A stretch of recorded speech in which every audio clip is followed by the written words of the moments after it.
Good morning, my name's Alex,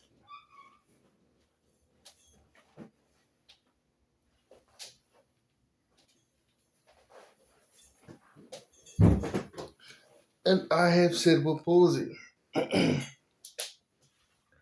If you're new to the channel, this is the channel where we talk about cars, we talk about going out and making friends and going out on dates, and some of the not successful moments. But you see, some of the non successful moments lay the foundation of to show us what we don't want and who we should rely on to be our social aids.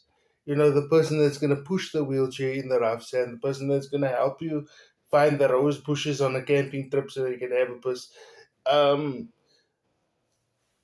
but more importantly, if you are just by yourself and let's say you're at campus, you're at varsity, you're at the office, coffee break conversation, after you learn how to enjoy your own company, and you find somebody who enjoys your particular company, make sure that they don't make you feel ashamed of your feelings towards them. Um, it can be very easy for the non-disabled population to want to chastise, want to gaslight after you've given them value. But make sure that they don't make you, the person, feel ashamed for your own feelings, whether it be sexual, whether it be romantic. By the way, sex is not a dirty thing. Self love is not a dirty thing. It's all in how we were socialized around the topic of this. Remember, let's say you are from the middle, you are living in a middle income bracket now. So let's say you and your four brothers and sisters share the one room and the same bathtub.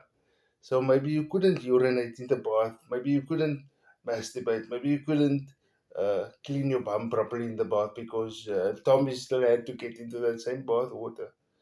And a lot of people still carry that with him. So the problem around psychological disgust is a very profound one, but it's a very big one. Well, I move from topic to topic.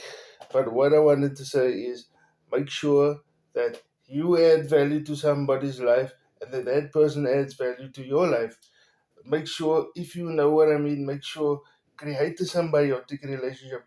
But when the relationship stops serving you, maybe you should end the relationship because you're gonna twist yourself into pretzels. You're gonna turn yourself into an emotional piece of origami if you're gonna do it the way that that person always wants you to do it.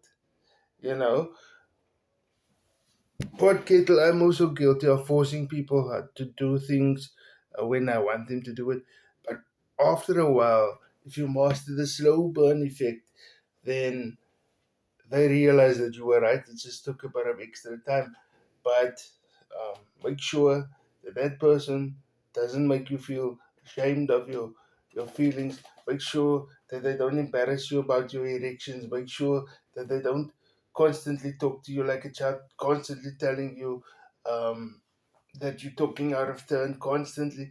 Because the thing is, sometimes we tell them even though they think they're assisting, but we tell them things that they don't necessarily want to hear.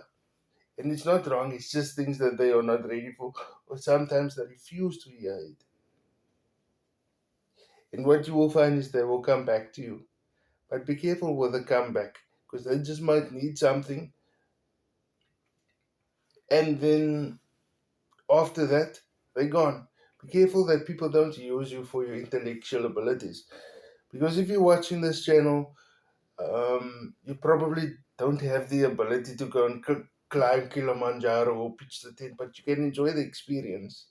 You know, um, yeah. I just make sure that you are not made to feel ashamed of your feelings, because the thing is, they get stuck. Now I'm going to have to look after you. Now I'm going to have to do this, that, or the other.